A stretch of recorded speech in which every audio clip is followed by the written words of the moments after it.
नाराज जी मैं तो हमेशा कहता हूँ। अच्छा नहीं लेकर आता हूँ मुझको ये। आप इसको समझाओ ना। अरे भाई अब तो आपको देखकर समझ ही खो जाती है हमारी, आप दोनों को। नहीं महाराज जी, आप तो बताइए मेरा नाम क्या है? हाँ जॉली जो बता। गलत हो गए। की डाली महाराज जी है ना, उन्होंने हमारा नामकरण कर दिया। अच्छा क्या नाम रखा है? मेरा नाम तो रखा जानकी शरण और मेरा नाम रखा जगन्नाथ शरण। जानकी शरण जगन्नाथ शरण, ये तो बहुत बढ़िया नाम है भाई, भागवतिक नाम। अब तुम तर जाओगे। मैं पहले हमारे घर का नालायक बेटा था, अभी लायक बेटा।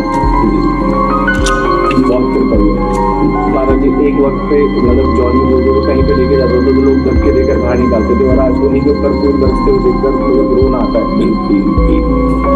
भगवान और भगवान के निज जनों की कृपा का स्वरूप ही होता है कि परिवर्तन हो जाए, हमारी वाणी का परिवर्तन हो जाए, हमारे चित्त का परिवर्तन हो जाए, हमारे जीवन का परिवर्तन हो जाए। अब जब ये होगा तो आपका चित्त भगवान से जुड़ेगा, आपको लगेगा कि कितनी कृपा है उनकी, कितनी मेहर है कि कहाँ हम थे और कहाँ हम पहुँच रहे हैं। इसलिए नाम जप करो और अच्छा सा अच्छा भाव प्रदर्शन करो, लोगों को सुख पहुँचता रहे, बस यही ठीक। अगर हम भिक्षा ग्रहण करें, भोजन ग्रहण करें तो हमें दो प्रकार से, या तन से या धन से हमें सेवा करनी चाहिए। ऐसे खा के मुंह पोंछ के नहीं चल देना चाहिए, सुकृत नष्ट हो जाएंगे। साधु महात्मा का अन्न ऐसे नहीं होता, वो बहुत दान पुण्य का होता है और वो सब भगवत स्वरूप होता है, तो वहाँ सेवा करनी जरूरी, नहीं तो बुद्धि भ्रष्ट हो जाएगी। जो संतों के आश्रम में रहते सेवा नहीं करते उनकी बुद्धि भ्रष्ट हो जाती है। सेवा अत्यंत अनिवार्य है, चाहे जैसी सेवा मिले, भले वो नाली साफ करने की हो, भले वो कोई सेवा हो।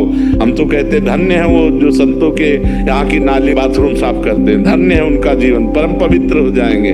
और संतों के प्रति भाव तो बन जाए केवल कि हम उनके सेवक हैं, फिर खाओ पियो कोई परेशानी नहीं है। और यदि ऐसा भाव न बने तो फिर धन देना चाहिए, 100 का पावे तो 200 रुपया ठाकुर जी के चरणों में रख के चलावे, तब तो बात बन जाएगी।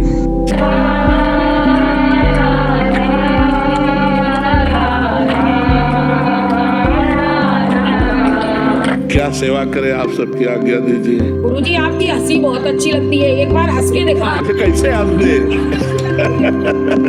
ऐसे कैसे? कोई हंसी की बात हो तो हंसते, ऐसे कैसे? हमें आपकी हंसी बहुत अच्छी लगती है। महाराज जी मेरा ये प्रश्न है, जैसे कि हम जैसे कोई इंसान है, ठीक है, अगर वो भगवान जी की प्रार्थना कर रहा है और उसमें पैसा भी आ गया तो उसका लालच बढ़ता बढ़ता एक पॉइंट पे ऐसा पहुंच जाता है कि चकाचौंध की चीजें उसे पागल कर देती है। तो आप मुझे ये बताइए कि हम पे चकाचौंध हावी ना हो, इसके लिए हम किस तरीके से भगवान के अपना भाव को समर्पित। जैसे हमें 2000 रुपया के एक ट्रक भर नोट मिले तो क्या हम प्रभावित हो जाएंगे? क्योंकि इस समय 2000 रुपया नहीं चलता तो हमारा मन नहीं चलेगा, क्योंकि हमें पता है झूठा है। जब हमको ये पता चल जाएगा कि संसार की चकाचौंध झूठी है तो हमारा मन इससे हट जाएगा। इसके लिए हमें नाम जप करना चाहिए। हम जितना नाम जप करेंगे तो संसार की चकाचौंध से मन हट जाएगा। और इस चकाचौंध की कभी पूर्ति नहीं हुई किसी को, कभी पूर्ति नहीं, ये कभी पूर्ति होने वाला ही नहीं है। ये संसार का ऐसा खेल है। तो साईं इतना दीजिए जामे कुटुंब समाए, मैं भी भूखा ना रहूं, साधु न भूखा जाए, इतना भगवान से मांगना चाहिए। देगा, हम कायर नहीं हैं, हम परमात्मा के अंश हैं, हम शरीर नहीं हैं, हम अविनाशी हैं। अविनाशी का बच्चा अविनाशी। मौज से जियो, मस्ती से जियो, सिंह की तरह दहाड़ के जियो, एक गीदड़ों की तरह जीना छोड़ो। हे रोना धोना, ये दुख वो, ये तब तक बना रहेगा जब तक तुम भगवान से नहीं जुड़ते।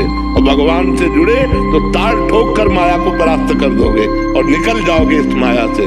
सहाल रहना कोई आपसे सीख ले, सब में रहकर अलग रहना कोई आपसे सीख ले। गजब की सब पकड़ जीते किया आपने। हैं, सब जीते हैं जीने के लिए, ये व्याध है जी जी कर मरना कोई आपसे सीख ले। सुख में सुखी दुख में दुखी ये सब नर जानते हैं, हर समय राधा नाम में जीना कोई आपसे सीख ले। मेरा ये प्रश्न था कि बहुत लोग लड्डू गोपाल को अपना बना के कहीं ले जाते हैं और बिना नहाए लोग छू लेते हैं, तो हम लोग में तो नहीं मानते हैं, तो ये सही है? नहीं सही है। ठाकुर जी को ठाकुर जी की तरह रखना चाहिए, भले बाल भाव है पर उनको ठाकुर जी की तरह, भगवान की तरह उनको रखना चाहिए। पवित्र होकर के भगवान का स्पर्श करना चाहिए, पवित्र होकर भगवान की सेवा करनी चाहिए। ऐसे नहीं कि जहाँ तहाँ लिए डोले, ऐसे नहीं। उनको एक स्थान पर उनको सम्मान पूर्वक अगर ले भी चले तो दर्शन आदि कराने के लिए ऐसी भावना करे कि प्रभु को वन विहार कराने जा रहे हैं, लेकिन स्वयं पवित्र होकर, अपवित्र दशा में नहीं, अपवित्र वस्त्र नहीं, पवित्र भाव से करना चाहिए। वो लोग गलत हैं जो अपवित्र होकर भगवान को छूते हैं और अपवित्र होकर भगवान को लेके डूबते हैं। ठीक है ना? बहुत अच्छे बच्चे हैं। ठीक है।